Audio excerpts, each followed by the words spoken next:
Randy, it seems like every week when you and I get together, another week is going by. That's pretty profound. I'd never really thought of it that way. We're into a new month. Yeah, we only get to do this 52 times a year, man. Yeah. So, oh, wow. Let's make the most of it. Make the most. That's what I was going to say, Teddy. Hey, Randy Wooden with Goodwill Industries of Northwest North Carolina. Welcome to a Monday, folks. Woohoo! It's a new week.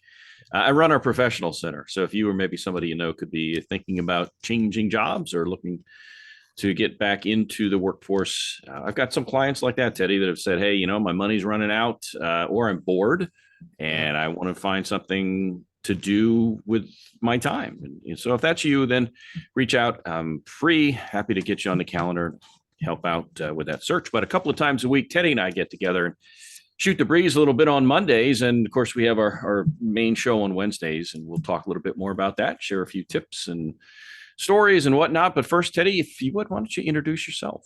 Yeah. So for those who've never met me, I'm a LinkedIn strategist, trainer, and coach. I help business professionals use LinkedIn as a business tool. Do this with corporate training programs. I do it with one-on-one coaching. I do public speaking and do seminars and webinars and workshops across the globe. And yeah, I'll stand on the street corner and rant and rave about the power of LinkedIn as well. But yeah, Randy and I get together a couple times a week on the Monday show. Is we're going to share with you part of Randy's responsibility and his role in the business is to go out and do research on what happened in this day back in the past. That was, the past means before today. And then we'll share. Randy will have a story. I'll have a story. We'll introduce you to our special guest for this week on the big show. And then we end this segment with some tips. Randy will have some tips and I'll have some even more profound tips to share. But Randy, let's do the research, buddy. What'd you find? All right. I tell you what, March 6th is one of the busiest days in the history of history. Oh, Lordy. Yeah. There's a ton of stuff. So let me plow into it. We cover births, deaths, and events. Some trivia for you. So put your thinking cap on. Teddy, do you have a cap you can put on? Okay, you're good to go. All right. Let's start it way back in 1475. Michelangelo was born, the Sistine Chapel and so forth. Interesting. I don't know what his last name is or his first name. So his name isn't Michelangelo. Like, hey, Mike, how you doing? It's Michelangelo. Michelangelo's, yeah. Sounds like a Teenage Mutant Ninja Turtle, but it wasn't. He was more famous than that. On this date, here's a trivia for you. 1857, this guy was born. His name is George Dayton, like the city. Yeah. What did he do? Is he a tire guy? That would be an excellent guess, but it would be wrong. Oh. He founded a company, and I forget the name of the company as it was initially known, but he founded a company in 1902 that as it continued to grow and new divisions were spun off and so forth, Target, you go to Walmart, Target, Sam's Club. Anyway, he started Target 1902, but it wasn't known as Target then. Hey, Abbott. Yeah. Remember that guy? I do remember something about that. Who's on first? What's on second? I don't know who's on third. Yeah. Lou Costello of Abbott and Costello fame, born 1906. And another trivia for you. 1937, the woman's name is Valentina Tereshkova. And she was the first woman to do something. Make carrot cake? Who writes your stuff for you, man? But that's awesome. Actually, she was the first woman in space. She was a Russian cosmonaut. Okay. First one. And also Shaquille O'Neal, born in this date, 1972. So there you go. All right, deaths. Remember this as a kid? I didn't watch the show much, but I had a neighbor that, remember that? So I'll sing it for you, Teddy. I know how much you appreciate my singing voice. Remember this show, Davy Crockett, King of the Wild Frontier. Was the dude's name Feldman? I don't know. Who played? I think it had a TV show. Wasn't there a TV show, Davy Crockett, back in the 60s? The dude who played it was some dude named Feldman. Well, on this date, Davy Crockett bought the farm in 1836. He died at the Battle of the Alamo. So his luck ran out that day. But they made a show about him, so he's famous. Yeah, by the way, I mispronounced the dude's last name. It wasn't Feldman, it was Parker. Yeah. Okay. And he had that. He had the hat with the the raccoon tail on the back of it. Remember that? Yeah. Yeah. I have that hat, Randy. I should bring it up one day. So did my neighbor. So did my neighbor. All right, trivia on this date. This fella died 1900. Gottlieb Daimler. Is this Daimler Chrysler dude? I would firmly believe so, but he actually designed the first motorcycle. Oh, okay. So yeah, I'm sure he was tied into cars as well, but he designed the first motorcycle. And Nancy Reagan, Uncle Gottlieb, right? My uncle. That guy. Yeah. The money trickled to you, but a little slower than, maybe you'll. Nancy Reagan, former first lady, passed on this date in 2016, and several events. Many of us have heard of the Dred Scott ruling by the Supreme Court. We may not know what it was or the significance of it. Many of us do, but many of us don't. But on this date, 1857, the Supreme Court handed down the Dred Scott decision. Now, Dred Scott was a slave. Yeah. And basically, the Supreme Court ruled that Africans would not be eligible to be U.S. citizens. Yep. So that didn't go over too well. And anyway, so that's that. And we'll revisit that here in a second. 1896, the first auto in Detroit was called the Horseless Carriage, and a fellow named Charles King rode in it. And I heard that there was a big riot by horses, but that's a whole nother story. Yeah. All right, trivia for you. The year was 1899. Acetylsalicylic acid was patented by Felix Hoffman. What is that? Battery acid? Acetylsalicylic. I used to be able to say this as a kid. It's a really long name. Acetylsalicylic acid. It's aspirin. Oh. And the guy worked for Bayer, the aspirin company. Interesting. And there's a word for this, and I don't know what the name is when a brand name becomes synonymous with the product, like Kleenex. Yeah.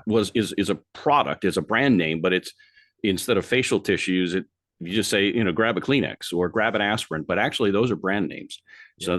So now you know. Also on this date, mentioned Dred Scott. Mm-hmm. The year was 1857. So 1957, 100 years later, at that anniversary of that decision, people had been trying to find his gravesite, and apparently on that date they discovered it. So I'm guessing it was an unmarked grave or just had, very minimal writing on it, but they found his grave on that date. So again, a lot of stuff that happened on this date in history, and just a real quick story for you, Teddy. And this, we talk about this from time to time. Perception becomes reality, and whether it's an employer looking at somebody and having biases against certain things, or just the other way around, what have you. But it was really cool to have the recruiters on last week. Yeah. Because we're able to get what I'll call the boots on the ground, real perspective of what goes on, unfiltered by the news media, who may or may not favor a certain political party or that kind of a thing. And so for me, it was really refreshing to really understand what's going on versus what we're fed in the media. So that was, to me anyway, pretty refreshing. So I'm done, man. There's a lot happening on this date in history, Teddy. Yeah. We need to make this show an hour long for today. We shouldn't, but I hear your point. All right, here's my story. I could sing more then too. So yeah, so thus we shouldn't. Hey, here's my story. I went to Vegas last week. You remember that? Yes. Did I tell you how much money I brought back? I brought back $10 less than I went out there with. Nice. That's not bad. That was 2 limo rides, Randy, legitimate limo rides that my client picked me up at the airport, took me back to the airport, and I gave the limo driver a $5 tip. You think it's enough? Yeah. I mean, he got paid an arm and a leg to ride that big limo around. But here's what's really cool. Besides the limo drivers, which were cool, there were 10,000 people at this conference who, a lot of them came there to see me in my mind. But a lot of them did get to see me. And really some interesting stories. I had some really cool conversations. I made some really good connections. And it was a lot of fun for me to do it. I got to hear stories about people's lives, their religions, their families, their challenges. And I got to I really did get the opportunity to help people with LinkedIn in some very simple but very powerful ways. And so, get an opportunity to have conversations with people. I say it all day long, every day. It all starts with a conversation, and I got to prove it to myself on my trip to Vegas this week. So, good deal. Who's our guest? You got a good guest coming up. You're going to be the interviewer, right? I'm going to have the conversation with Mary Bergstone. This is show 152, Randy. Mary Bergstone is going to join us from Winston-Salem, Forsyth County Schools. She is a career counselor, leads all of the career counselors for this high school system. She's going to share with us how they are guiding our students, our kids, if we're in this county, in their career paths. So I'm really looking forward to hear what Mary's got to share, hear about the stories and about the work that they do. Mary Bergstone with Winston-Salem, Forsyth County Schools will join us. I got to say in North Carolina, because there's a Forsyth County in Georgia too in there. There is, So, this is a big school system, by the way. It's the third biggest in the state, and it's one of the top 50 or so in the country, or 80 in the country. It's pretty large. So lots to unpack with that too. That'll be interesting. Hey, I've got a quick tip for folks. All right. It's as much of a life tip, I suppose, as anything. But this happened a few years ago. I saw it on Facebook as one of my memories, and it just dawned on me. I had a lady across the table from me as a client who was blowing her nose and just kind of runny eyes. And this is before COVID, but still, you don't want to sit across from somebody who's blowing their nose, especially if you just shook their hand. I mean, you get that vibe to you sure you really want to meet with me, whatever. And she said, hey, look, I don't have any bug or anything. It's the allergies. The trees have started to bloom or bud or whatever they call that. Anyway, the trees were sprouting stuff. They're spitting their stuff out at us. Spitting their stuff out. And so pollen everywhere. And that was her. And it dawned on me, I had not noticed that. And I was so busy going about my day to day on my little hamster wheel, like everybody else, that the old stop and smell the roses I hadn't done that. And so for me anyway, it was an eye opener. And on the way home, I took notice of it, and I've made it purposeful ever since then to notice the change of seasons, in part because you don't know how many more spring times you're going to have left in you, and just to enjoy nature's beauty and not to take things for granted. Yeah. Good stuff, buddy. Bradford pears, man. I'll never forget. I had an office that had Bradford pears all around it. And they might be beautiful at a certain point in the year, but when they're getting started spitting their stuff out at us, man, that's some nasty smelling pollen. So no disrespect to Bradford pears, but Lord, I don't like that smell. All right, here's my tip, dude. Yes, sir.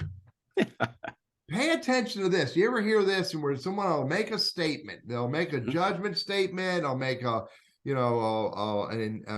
informative or knowledgeable statement, and they'll end with, well, I don't know. And look, we say that as well. I hear this all the time. People will say something, that car gets 32, maybe 34, maybe 30, I don't know. 30. Listen to how often we say that. I'm going to take a tape recorder out. Probably won't be tape recorder, and just start listening to that, because we say it all the time. Randy, your shirt looks like it's really, nice and clean today, and you probably spent some time ironing. I don't know. And that drives me batty. I heard speakers saying this on stage at this big event in Vegas, and it drove me crazy. And so my goal is to stop driving people crazy, and I'll minimize saying I don't know. That works for me. Yeah. Good to see you again, Teddy. Good to see you. I'll see you on Wednesday, man. Take care. Bye. All right. Have a good one.